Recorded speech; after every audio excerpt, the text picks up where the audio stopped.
The initial steps might feel vulnerable, but I'm just starting from the highest level, which is a fully realized feminine presence, would have no fear, would not be seeking for that support. In fact, she would be the support. And in her receiving of God, in all of its manifestations, in all of its desire to create, to produce creation, in being a receiving force of that. A receptacle sounds a little weird, but then everything that needs to be created and provided for will be provided for.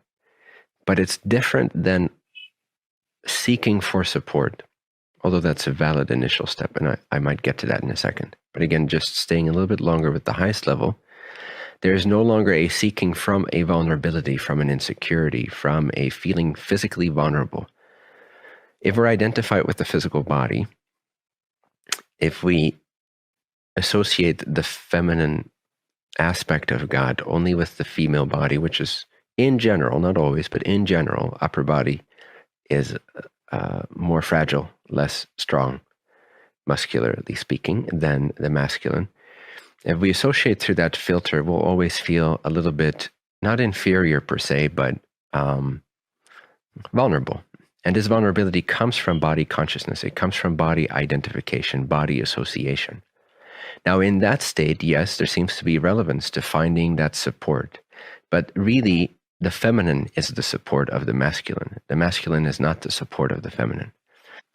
Although, on a relative level, if there is a balanced masculine and feminine equation, then the masculine will provide and protect that physical vehicle of the feminine. But it's not really support, it's more protection and provision and direction. You are the support.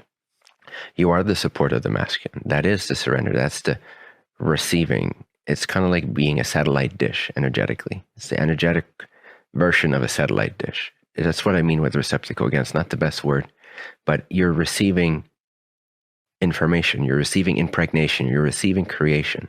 You're receiving God in all of its manifestation. And the deeper your confidence and your knowledge of I am the divine, I am God, I'm indestructible, I'm not just the body, I'm not just the mind. That's included. I love that, but it's not who I really am. I am beyond this. I'm indestructible. I'm the indestructible, feminine receiving power of this universe. I'm the support. I'm the basis. If you can tap into that more and more and more, you will find you're no longer seeking for support. You will be the support. And in that frequency, yes, you will receive protection. You will receive guidance. You will receive direction and specificity and particularization. You will receive provision for whatever your physical body needs.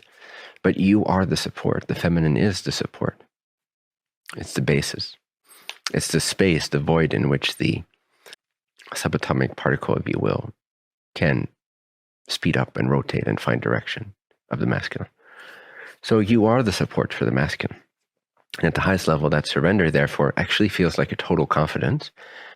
But that's only possible if you have seen beyond the physical body's identification sufficiently enough.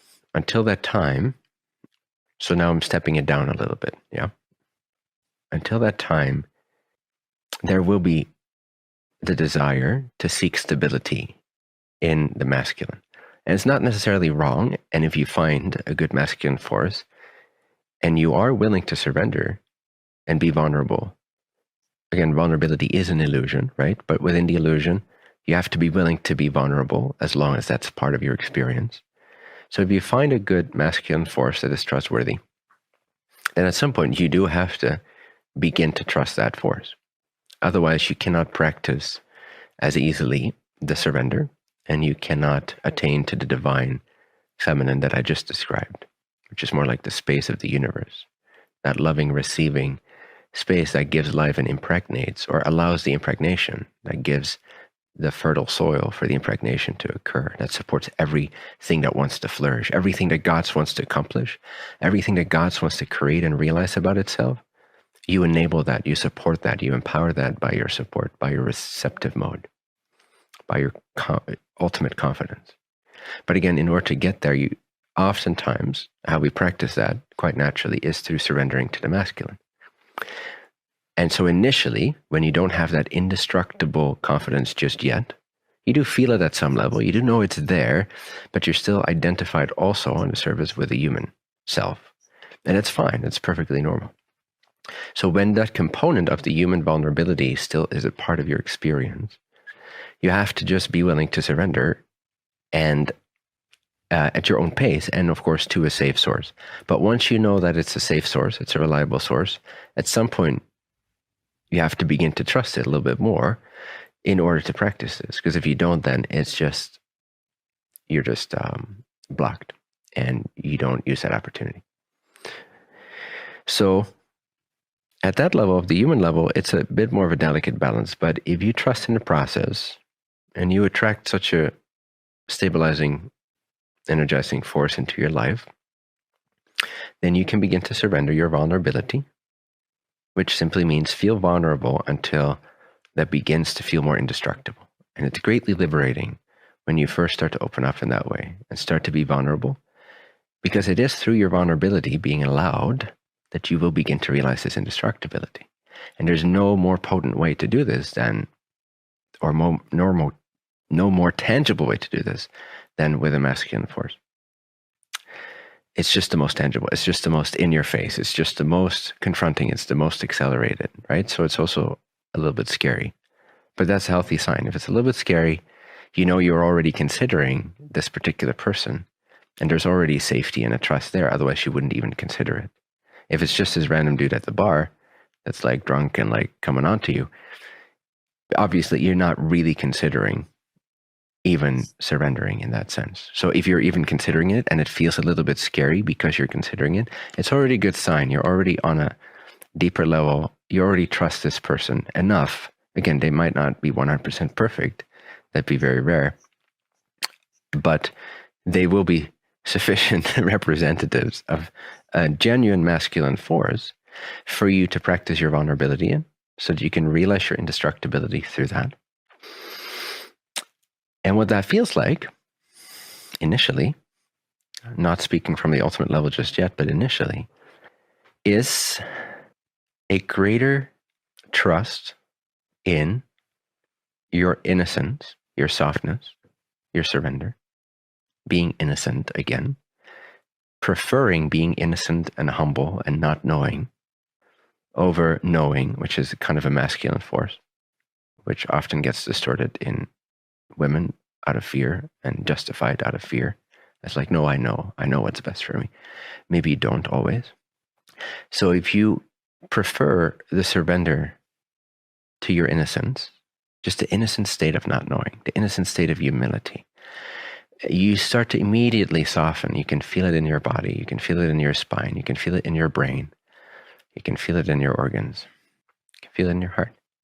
And the softness begins to open the body, begins to open the channels to where you become more receptive to that ultimate version of the feminine, which is indestructibly fearless and confident, equal to God.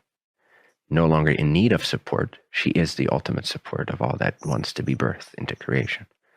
But again, before that point has fully been accomplished or close to fully been accomplished, there is a different kind of phase where, yes, on a human level, there needs to be some surrender to that vulnerability. And again, what it feels like is to trust the innocence more than you trust what you think that you know. And you trust your state of being innocent more. You trust in that more. You find your safety in being innocent more than you focus on or insist upon an outcome or a certain safety in a certain way out there. You trust in the safety of your own innocence, of your own softness, of your own surrender. And in that softness, in that surrender, in that humility, in that openness, you can begin to become that receiving force, that satellite dish, which will greatly empower you. Paradoxically, it is the humility. It is the surrender of knowledge. It's the surrender of rigidity. It's the surrender of expectations. It's the surrender of judgment that makes you the embodiment of love once again.